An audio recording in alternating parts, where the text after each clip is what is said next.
We're rekeying some locks this morning. It's going to be pretty easy. I just need 3 entry locks, and then in addition 3 single cylinder deadbolts. The local law is you can't use a double cylinder deadbolt in a rental house. Can't do it. So that's a win for the thieves. But fire marshal says. And you're also going to need one of these little picks. Now the ones I use are snap-on.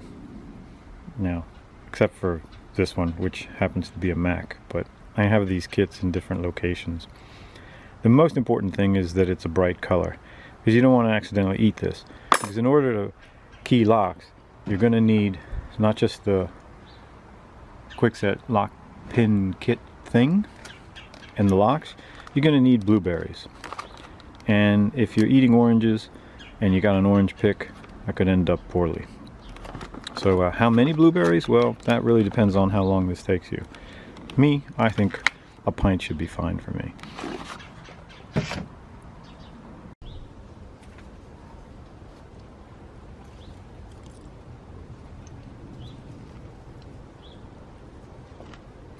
Alright, we're ready to get started.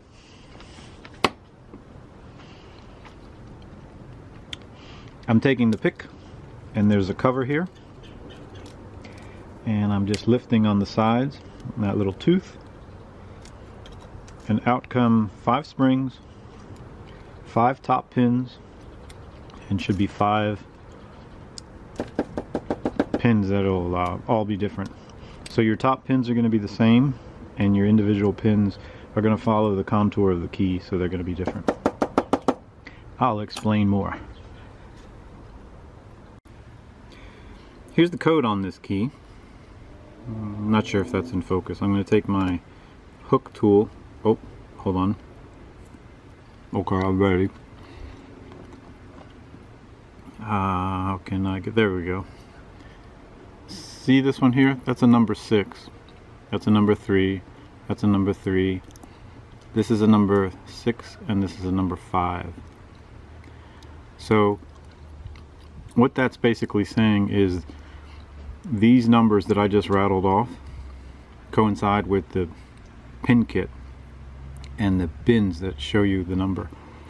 And I'll draw you a quick sketch, and it'll make better sense out of it.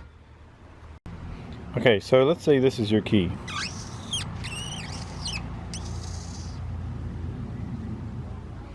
And then it's got whatever shape.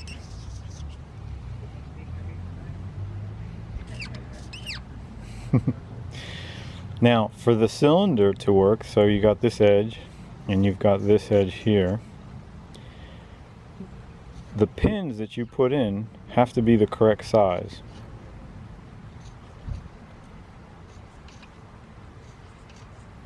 So we have 5 pins, and when they are matching the key shape, they're smooth across the top. That works because you have 5 top pins which are spring-loaded, and they're pushing down. And if this here, for example, if you put the wrong key in there, this pin would go up too high, break this plane here, and the cylinder would be locked, would not be able to rotate. It only rotates when the tops of these pins are even. That's why when you put a key in halfway, it can't turn it. Only when it's all the way in, seated, will it turn. Not sure if that explains it well, but let me take an actual key and pin and show you there. So again, here's our key. And then think of this as like a piston in an engine, and it goes into the cylinder. This will be our cylinder. This already has that piece inside of it. Alright, so we don't need that. It's already here. And it's turning. It's turning because none of these pins are put in. None of the top pins and the springs are put in. So what I'm going to do now is drop the coated pins first, the bottom pins in. They're going to be followed by the top pins, and then by the springs. And we'll give it a spin and we'll test it. If we've done something wrong, it simply won't turn. I brought this inside so that perhaps you could see it a little better. It's funny because you would think filming this is easy, but the lighting is hard to set up, and I'm using a box to give you a nice background. Let's see the shadowing here. Where is that shadowing coming from? I don't even know. Still, this is fun. We've come inside. I was hoping that the camera would focus a little better, and I got rid of all the background so you can see a little better. So what we have now is the key that we're going to use, and it's put inside, and I've put the correct height pins here, so we have a smooth surface across the top. When I move the key out, the different ridges of the key lift the different pins, and you can see how they would interlock with the cylinder that wraps this, and the lock would not turn. For example, here is the wrong key. Okay, different pattern. You put the wrong key in this lock, and those pins are firmly sticking out. They're protruding out, so it can't turn. And again, our correct key, and they're smooth across the top. The pins are smooth across the top, and it'll turn, it'll rotate.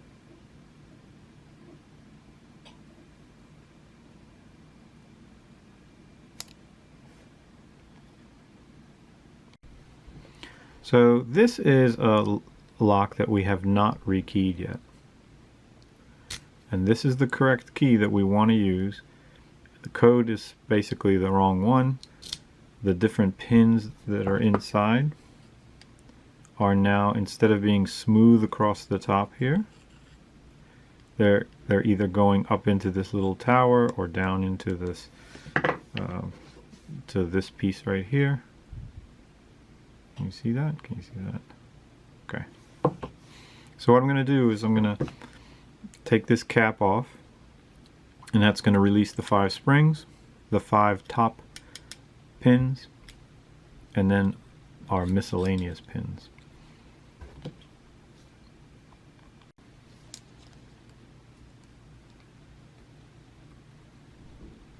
The most expensive part here is after you buy the pin kit, the pins are really inexpensive. In fact, I have never bought more pins. I save them out of other locks, and a lot of times you reuse them. It's funny, when I'm trying to get this off, it doesn't want to come off. Okay, so this little cap, this cover comes off, and you see our 5 springs. Unfortunately, I'm just going to let this spill out.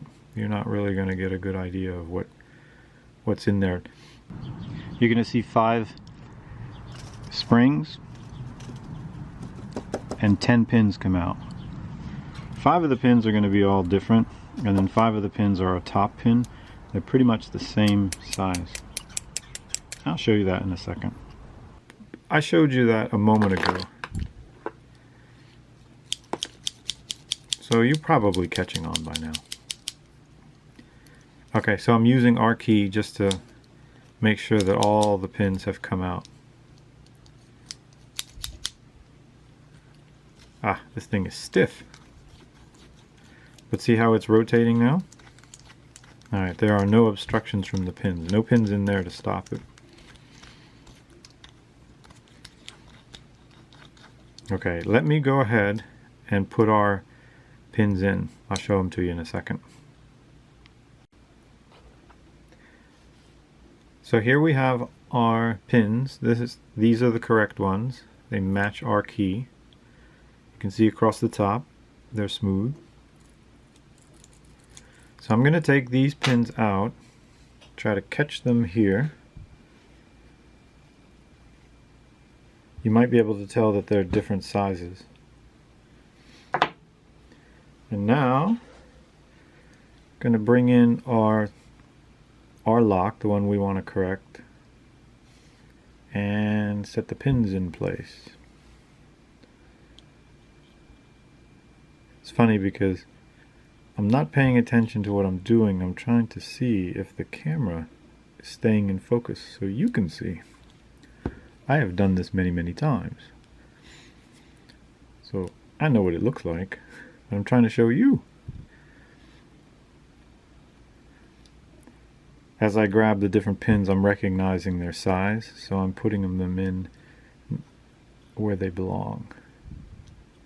So I put those in a random order, whatever pin fell into my hands first. Now here's our correct key. It should work. Now if any of our pins were too short, the key would still work. What's going to be the real test is when we drop in a top pin. Let's put one in right here. Now if our pins were too short, these top pins would fall into the cylinder and they would get wedged in between this piece and our actual cylinder wall. Maybe some of you mechanics would think of that as like something similar to if a piston ring had not just a groove on the piston itself, but another matching groove in the cylinder. And if that piston passed that groove and that ring expanded, it would just lock up. It's really a terrible example, but you probably get the idea. Throw this last one in there. Well, that was a pretty good shot, I think. Oh, you can't see it. That was a good shot. Kind of a good shot.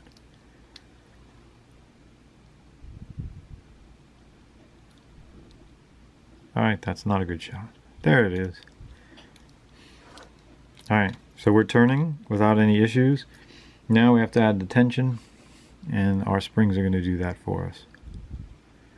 One spring, two spring. I started looking at what I was doing and not checking whether you can see.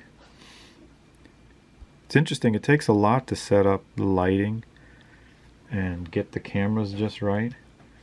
I take all that for granted, but people put a lot of work into getting a nice video for you all. Alright, I need one more spring, which is right here. Hold that thought. Here it is. I'm not going to stop filming. The kit comes with extra springs. That's been probably the most beneficial part over the years. I have like, I'd say 4 or 5 of the kits. You can occasionally get them off Craigslist. I found one at a yard sale. And speaking of yard sales, that's where these locks are coming from. Now if you had the key, you don't have to take all this apart to rekey a lock. You don't have to take all this apart. I take it apart because I wanted to show you how all of this goes together. And when you get locks at yard sales, see how that's not seated correctly yet. When you get locks at yard sales, generally people are selling them because they don't have the key for them. And they're not really selling them, they're almost like giving them away as trash. I'd pay like $1 or $2, literally. I won't pay much more than that. Anyone ever changing the front door on their house, they're always buying new locks. Landlords that don't know how to rekey locks, they're always buying new locks. Did we get it that time? Not quite. I think we did. So there it is. This is ready to go back together. And we've done 3 of these and 3 of the entry door locks. We've done 6 of them. Those pins, again, I've never bought extra pins. They're just always around. You can reuse them out of different locks. So this is really, really inexpensive. And it's fun to do it inside when you're warm. It's a good wintertime project. Get a whole bunch of lock sets set up and ready to go. The most expensive part are the blueberries.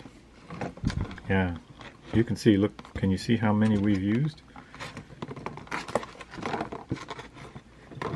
Alright, to be honest, most of these blueberries went on the drive home.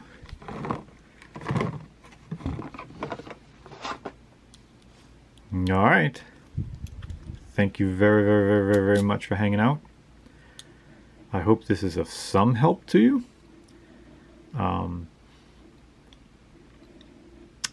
If not, send me your questions.